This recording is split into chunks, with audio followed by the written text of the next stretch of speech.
Hey, what's up, guys? Jake, you're getting into this new game I got. The Miskatonic, I don't know, but we're fucking playing it. New game, baby. I don't really know what it is, but I got it on sale. So you know that's some good shit.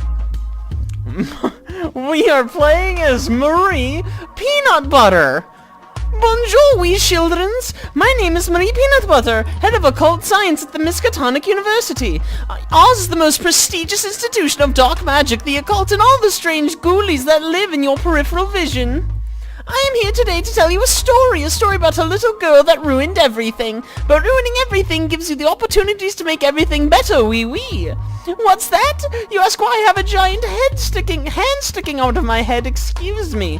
Well, that's because I'm French. It's a thing we have. So no funny business, wee. You'll learn about the strange things people are afflicted with throughout the story. After this, you'll think my head is cute and adorable, as you should. Okay, to be fair, it is pretty adorable.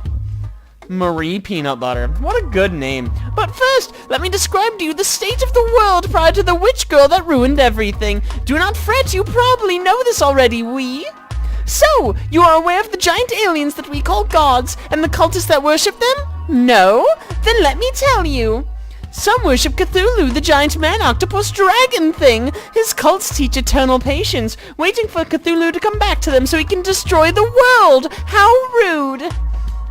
Some worship Yog-Sothoth, the outer-dimensional god of knowledge. Those smarty brains tried to build portals to let him come here, but that would destroy the world too. Not so smarty now. Most humans, like our witch girl, worship Snug-Niggurath, known... Okay, that's a bad name. I should find a different way to pronounce that. Shub-Niggurath? No, that's still bad. Shub, we'll just call him Shub. Known as the All-Mother, even cultists for other gods will pray to Shub at the end of their spells and rituals.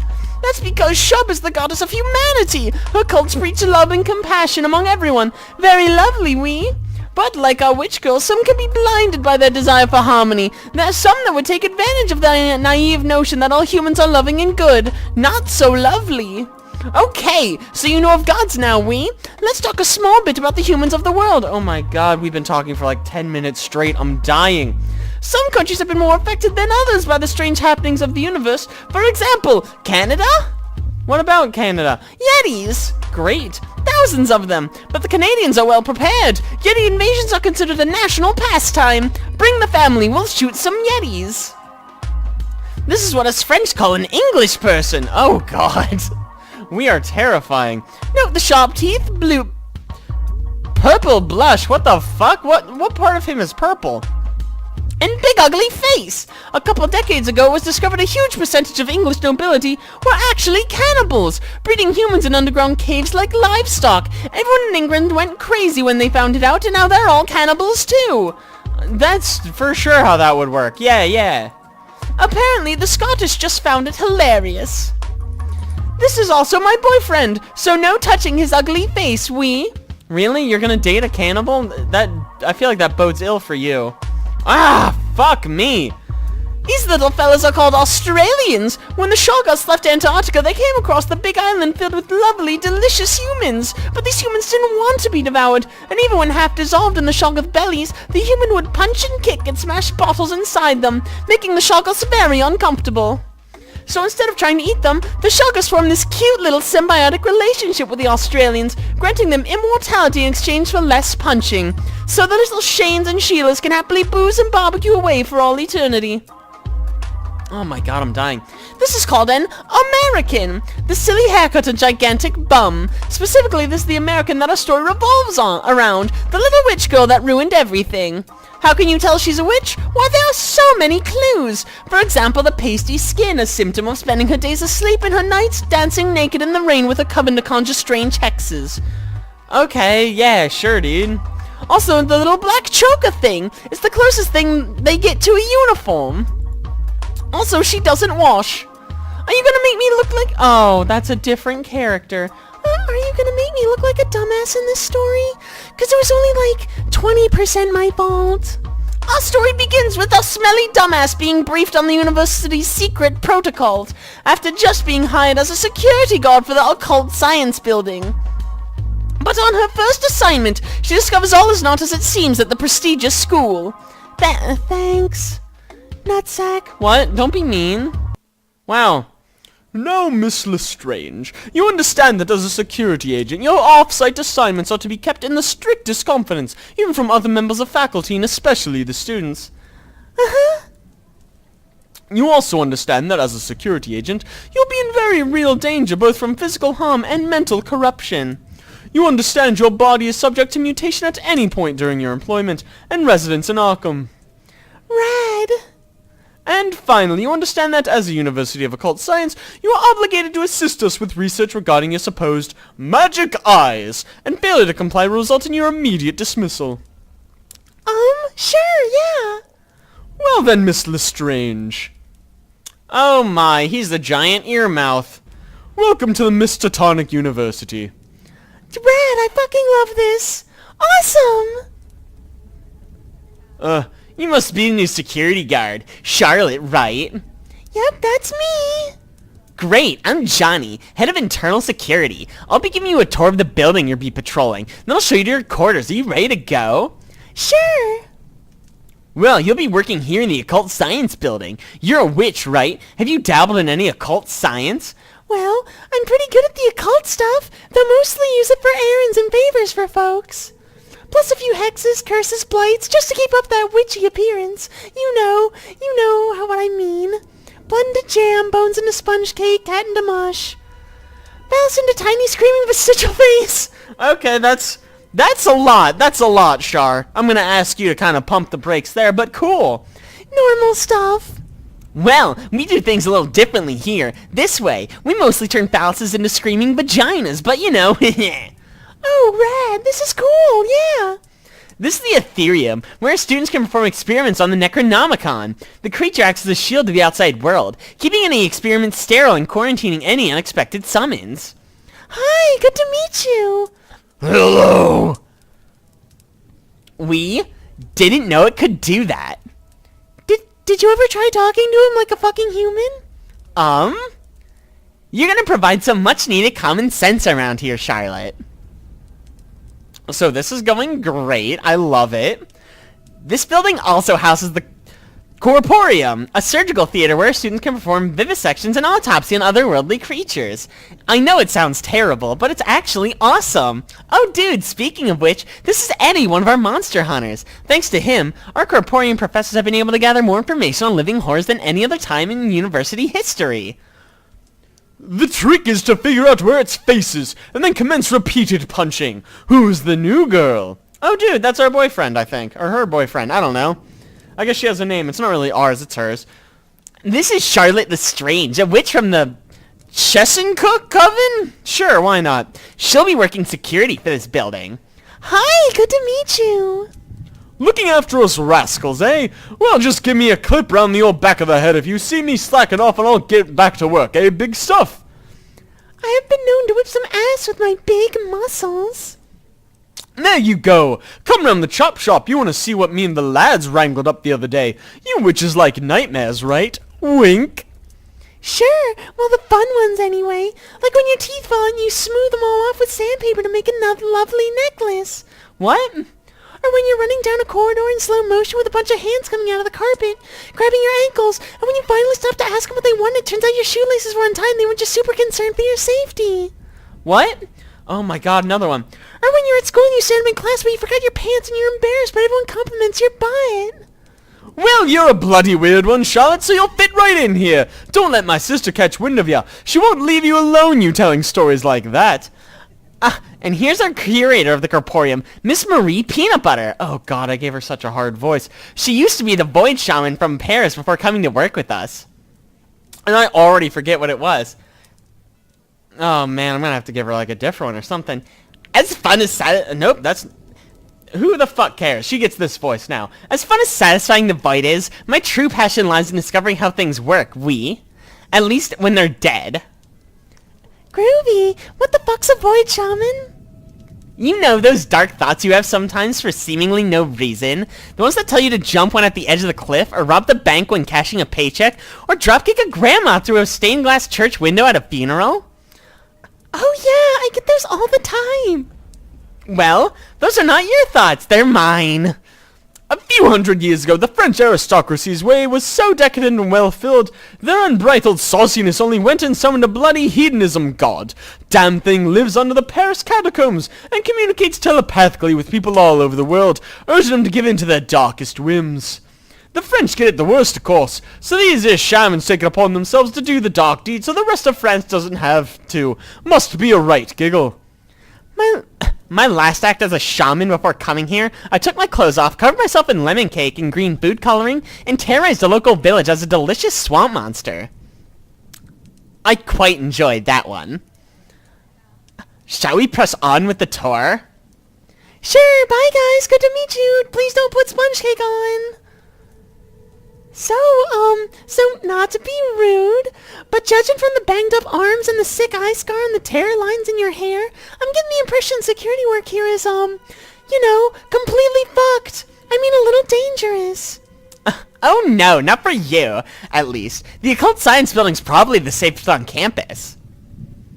'Cause if something went wrong in this building, we'd all be too dead to notice. Oh, don't listen to her. She's just a little jealous that the new girl gets the cushy gig while she's stuck down in the math department. Numbers are scary. What happens in the math department? Do they do math, maybe? What doesn't happen in the math department? They just fuck all the time, I swear. There's nothing so cold, so unforgiving, and so dark as the mathematicians. The universe is not but an equation, they shriek, behind their burnt hair and sludge-tainted cardigans, one that can't be solved. But how do they solve the equation of a dozen screaming children being ingested by a black swirling chasm of teeth and clawing hands, opened the far end of the classroom by one damnable equation? Damn you, young Henry. Carry that damned too. Okay, cool. Yeah, I know, it is cool. So anyways, let's carry on with the tour. Next up is the library. Awesome, I love reading, I guess. Well, she does have a good butt. Each building hosts a small library dedicated to researching and documenting the subject that the building students are studying. Here in the Occult Science Building, we keep an original copy of the Necronomicon, as well as translated copies for our foreign exchange students. What the fuck language is the Necronomicon originally written in? Well, it's certainly not English. That's a lot of knowledge. Ah, and here's our librarian, Charlotte. Meet Miss Emily Saccharin. Who bloody blue. This is great. Hi, I love your mask. It's so fetch. I didn't know you guys had a Shoggoth here, and a tame one, too. Oh, Emily isn't a Shoggoth. She just had a small accident with the Necronomicon a while ago and ended up like this. But our cult scientists learned an awful lot about what happens with these tombs of black knowledge when you spill your soy no-whip iced caramel macchiato 2 shots of hazelnut on them. Huh, sure looks like a Shoggoth, though. Purple, gooey, moderately adorable with a hint of terrifying. Well, that's the Necronomicon for you. You know what's funny? Spilling a non-fat frappuccino with extra whipped cream and chocolate sauce just turns you into a puddle of loose bones and blood. Still, hasn't stopped Emily here from performing her duties. Hey, Emily. Who you drew? Shall we press on? Okay, good to meet you, Emma. Love your hair. Charlotte, this is Lizzie of Dunwich. Man, we're meeting a lot of people. Our Yog Sothoth consultant. She's taught us quite a lot about the outer dimensions during her time here. Lizzie, Charlotte's the new security witch. Oh, she's adorable. Are you the sort of witch that does the naked in the rain? Or the sort of witch that does the lucky charms and the big hats? The rain kind. No, that's not her voice at all. The rain kind. You and me are gonna get along. Yish. So, like, what the fuck is that? How come I can't? What the fuck are you, you little demon weird shadow creature? I'm Lizzie, what are you? No, I mean, why do you look like a shadow? Or, like, part of my eyeball stopped working? I don't fucking know. You're like, it's like I see you, but, like, I don't see you, you know? It's 'cause humans can't see 'cause they're all afraid of me and my sister's appearances. Everything else can see me, so why doggies are all tuck tails whenever I go near them. Lizzing is an example of a mental phenomenon found only in humans, known as cerebral voiding. It's a trick by the brain to preserve the sanity of its carrier. When a person comes across sights too horrible to comprehend, their brain refuses to render it, instead showing a black silhouette in place of the sight itself. Essentially, instead of Lizz's insanity-inducing true form, your brain's protecting you by showing you a shadow instead. But, so I saw that interviewer, no problem. The guy whose face was just teeth and gums? And the girl with the hand sticking out of her head? And Emily the librarian? Yep, Lizzie and her Dunwichian sisters are in a league of their own when it comes to horrific appearances. We sent a lot of students to the asylum trying to figure her out. That is fucking awesome! Yeesh. And here's our head of catering, Mrs. Roth. Great, more characters. She can cook anything with 3 or more legs. What? Is it different? Yum, hi! Oh, look at you witches, all skin and bones. You just let me bake one of my little gremlins and fill your tum. I'll whip it right up. Oh my god, who are you? What's the humanitarian dish for today? Dave from accounting, my dearest. Oh, pork some midgies. Lummy, lummy, lum, lum. We employ a small staff of cannibals from England, Eddie in the Corporium and Annie being 2 of them. They only eat fresh accidental deaths with the family's consent. Usually. Oh, I get it. Humanitarian. It's funny. Kind of. It's not like ha-ha funny. It's like medium funny. Well, once you're done with Johnny's little tour, let me know and I'll make you breakfast. You're making her into breakfast. Let me have the arse portion. We'll make steak and kidney pie, big old witch rump. You ain't eating no rump steak, Annie. Your little hoard's got poor old Dave. Oh, come on. At least let me have your ugly little feet, eh? Nice and lean, covered in flavor. Entirely useless. Look at them all the way down there. You can have them when I'm done with them. Great. Let me get a little appetizer, eh? How about a little lick between the toesies? Pre-bunch snacklet. How about it? Okay. So this girl's kind of terrifying, but I kind of love her, like, her aura, you know? It's really good. Don't encourage her, dear. She'll be crawling all over me until your feet come off. Oh, sorry, I guess? Don't eat my feet, please. Speaking of cannibals... Good morning, Miskatonic! It's your favorite morning announcer, Minnie in the Morning. Bring you all the Miskatonic morning announcements as and when I see fit. It's currently 2:30 in the afternoon, so let's get started. Those of you students that have volunteered for the submerged necromantic mutation testing, that has unfortunately been called off by Professor Baxter in the grounds that the school swimming pool is now alive. Lunch today will be turgid and depressing. Back to you, Steve. And with the owner of a white child, please report to the reception office. It's currently being towed. What was that? That's Mindy, the morning announcer.